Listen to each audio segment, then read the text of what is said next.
All right. Today we're going to look at 1 Samuel chapter 26, and we're going to go over the second encounter that David has in close proximity with Saul, and how he makes his right decisions. He was doing good in chapter 24. He kind of fell down a little bit in chapter 25, just like all of us do. Chapter 26, he's going to get back on the horse. So we'll start at verse 1, chapter 26. It says, Then the Ziphites came to Saul at Gibeah, saying, Is not David hiding himself on the hill of Hachilah, which is on the east of Jeshimon? So Saul arose and went down to the wilderness of Ziph with 3,000 chosen men of Israel to seek David in the wilderness of Ziph. So if we're keeping track, this happened in chapter 23 before that the Ziphites betrayed David, and they've done it again. He can't stop getting betrayed. I don't know if you've noticed that. Verse 3. Well, let's look at our map here. Here's where we are. We're in the wilderness of Ziph, over in this area here. You can see that. Verse 3. And Saul encamped on the hill of Hachilah, which is beside the road on the east of Jeshimon. But David remained in the wilderness. When he saw that Saul came after him in the wilderness, David sent out spies and learned that Saul had indeed come. Maybe he saw the 3,000 men coming and said, there's no way. 2 chapters ago, Saul just promised me that he wasn't going to do this anymore. And here he is. But he sends the spies out. They did indeed come with Saul. Verse 5. Then David rose and came to the place where Saul had encamped. And David saw the place where Saul lay, and Abner, the son of Ner, the commander of his army. Saul was lying within the encampment while the army was encamped around him. So this would be normal. If we remember back during the time of the Exodus or any of the camps before they had these different cities, you'd always put the most important thing in the middle, right? In those days, it was the tabernacle, and then they would surround it. And they were very specific. This tribe here, this tribe here, this tribe here. And then the aerial view of that, because of the size of the tribes, actually was in the shape of a cross. That's very interesting. This is going to be, there's no tabernacle here. This is Saul in the middle. He's the king. And then everybody is going to be just surrounding and camped out from around him. That way he's protected, he has as much coverage as possible from every direction, right? Just makes sense. Verse 6. Then David said to Ahimelech the Hittite and to Joab's brother Abishai, the son of Zeruiah, who will go down with me to the camp of Saul? Now, again, let's not get too confused. Ahimelech the Hittite is not Ahimelech the priest who was already killed. Different people. Same name, different people. So, who's going to come with me? He says it to Ahimelech and Abishai, his nephew. Who's going to come with me? Verse 7. David and Abishai went to the... Oh, I'm sorry. We should sort out who went. It was Abishai. Abishai said, I'll go down with you. So David and Abishai went to the army by night, and there lay Saul sleeping within the encampment with his spear. He always has that spear, that sign, with his spear stuck in the ground at his head. And Abner and the army lay around him. Now, you ever seen a soldier sleep? Where's their weapon? It's certainly not sticking in the ground by their head. That does happen sometimes. It's not while they're sleeping. Not from a sleep they'll wake up from. Saul has done this intentionally, as we know, with his love for his spear and his love for his ego and power.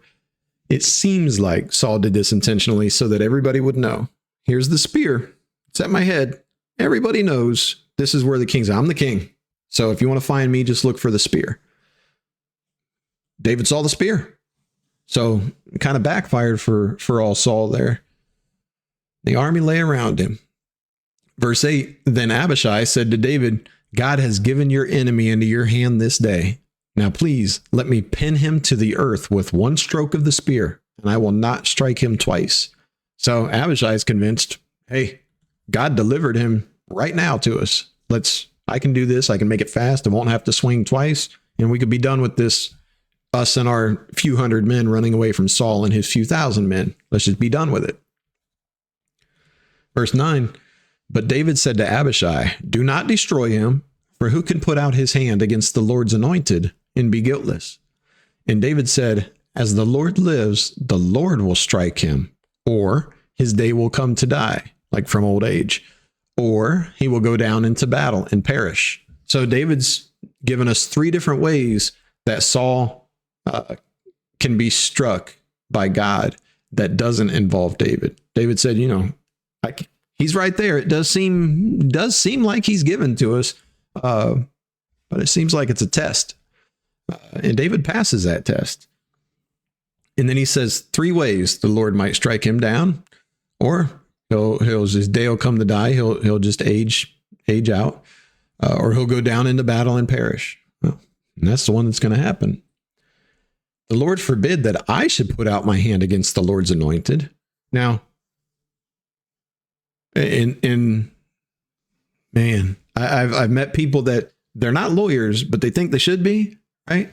And if they wanted, if some of these people, maybe me, maybe I'm one of them, came up to Saul and David says, the Lord forbid that I should put out my hand against the Lord's anointed, he would just say, sure, Abishai, it's not me doing it, you do it. And then everything's fine, right? That's not the point. David knows that if he has his man do it, in God's eyes, it's the same as him doing it. So when we try to play little loophole games to say, well, technically I didn't do it, or it wasn't me technically. Okay, cool. And you might be right, technically. What opinion do you think that God has on that? Do you think he said, oh, you got a loophole, you got me? Or do you think he says, I don't do loopholes, right? We live in a state of grace.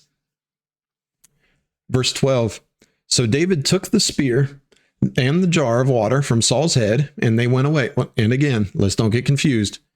Abishai took them because David told him to, which further solidifies my point that somebody under David's command doing something is David doing it, right? It says David took the spear and the jar of water. Well, we know that Abishai has them. And they went away. No man saw it or knew it, nor did any awake, for they were all asleep, because a deep sleep from the Lord had fallen upon them. And that's an interesting study that we won't get into today, but I encourage anybody that wants to look into that. The words used for this deep sleep, we find those in other places in the Bible, and it's always a very interesting story. The first one that comes up is Adam. When Eve, when the rib is pulled from Adam, there's a deep sleep with the same structure there. It's an interesting study. It's multiple times. I encourage you to look at that. Verse 13. Then David went over to the other side and stood far off on top of the hill with a great space between them. And David called to the army and to the son of to Abner, the son of Ner, saying, will you not answer, Abner? And then Abner answered, who are you who calls to the king? And David said to Abner, are you not a man? Who is like you in Israel? Why then have you not kept watch over your lord the king? For one of the people came in to destroy the king your lord. So notice David, first off, is he's not paying his focus on Saul yet. He's saying, me and my guy were so close to the king, we could have easily killed him. So whoever was in charge of protecting the king did not do his job. Used to be David in charge. He did his job.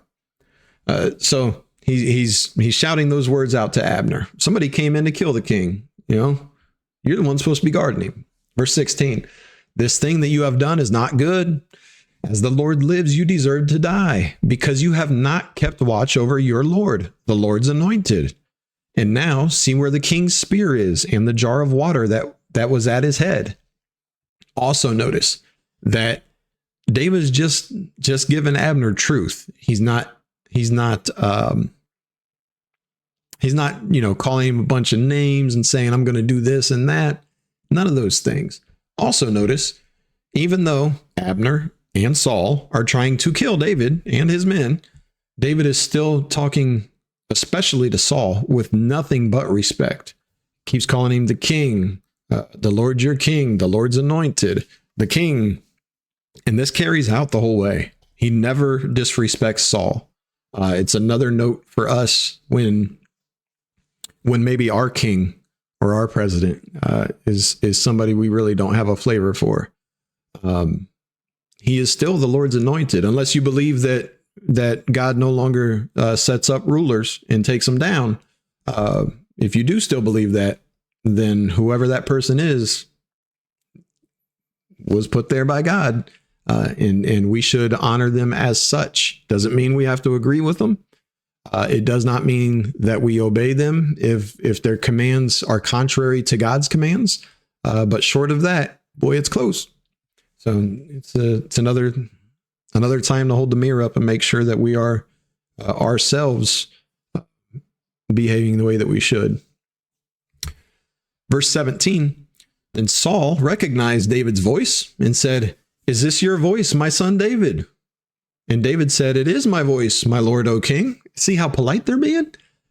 Saul's not even calling him son of Jesse. I don't know if you've been keeping up in 1 Samuel. That's his favorite name for David because he hates David so much. He doesn't even like to say his name. He's son of Jesse. Did the same thing to Ahimelech before he killed the priests. He didn't call him by his name. It was son of, I think it was Abiathar, but don't quote me on that. But now they're being very respectful. My son David, my lord, O king. Verse 18, Saul's still talking. And he said, David talking. And he said, "Why does my lord pursue after his servant? For what have I done? What evil is on my hands?" Basically, David is setting up an open air court.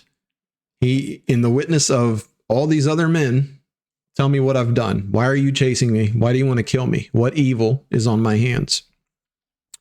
Verse 19, now therefore let my lord the king hear the words of his servant. If it is the Lord who has stirred you up against me, may he accept an offering. Let's stop there for a second.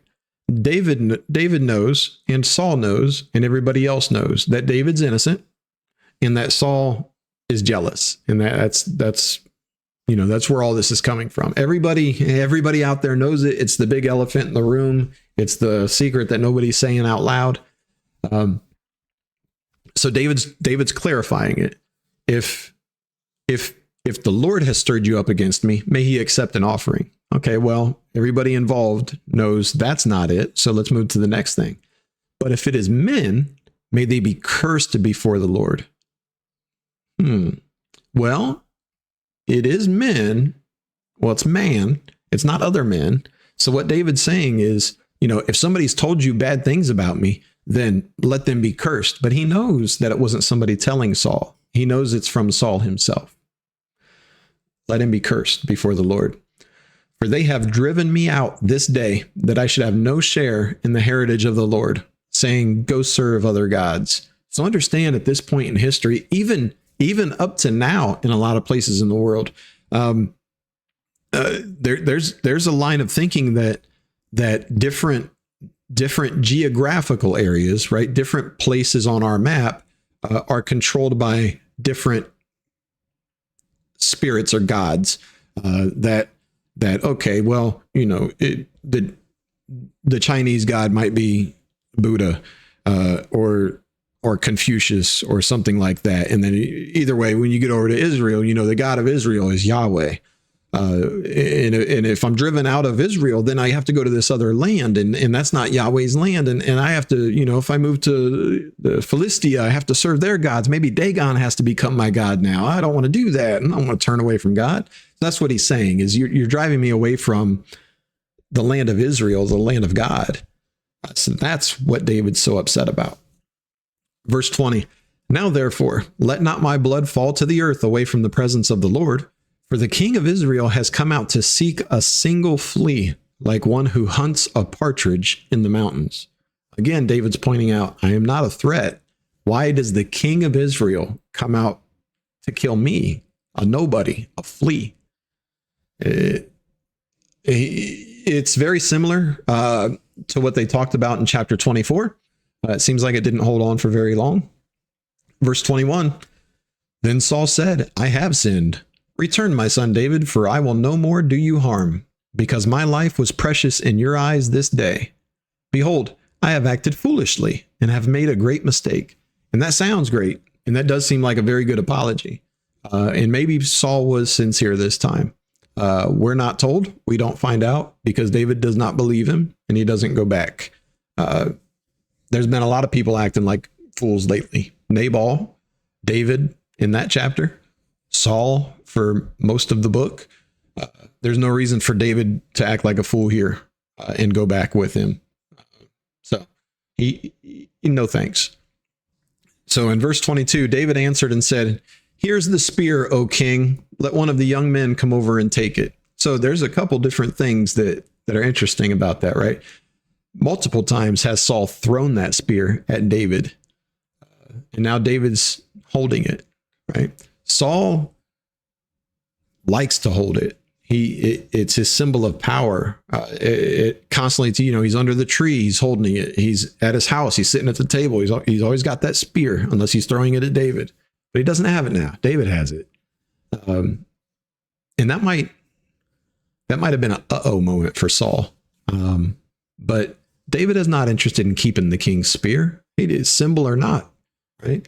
And he's not going back with him, so he's not going to take it to him. You're going that way, I'm going this way. Send one of your guys. I'll give them the spear. They can take it back. I just wanted you to know that, again, your life was in my hands and I spared you. Will you repay that? And it doesn't seem that way. So he'll go on. He's past the point of considering that Saul is going to treat him well. What he's doing here is, look, this relationship has failed. There's nowhere else to turn but to trust God. So that's all David's doing here. He's just trusting God. Verse 23 proves it. He says, "The Lord rewards every man for his righteousness and his faithfulness. For the Lord gave you into my hand today, and I would not put out my hand against the Lord's anointed. Behold, as your life was precious this day in my sight," listen how he words it, "as your life was precious this day in my sight, so may my life be precious this day in the sight of the Lord." Not your sight, Saul, because he knows my life is never going to be precious in the sight of Saul. So he says, since your life was precious in my sight, may my life be precious in the sight of the Lord. And may he deliver me out of all tribulation. David always trusted God. There's so many Psalms, especially during these times, there's so many Psalms that he's writing.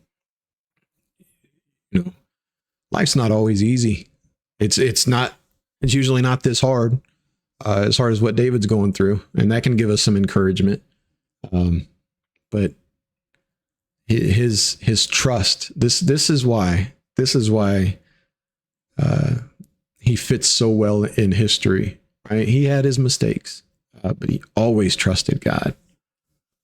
Verse 25, "Then Saul said to David, 'Blessed be you, my son David. You will do many things and will succeed in them.'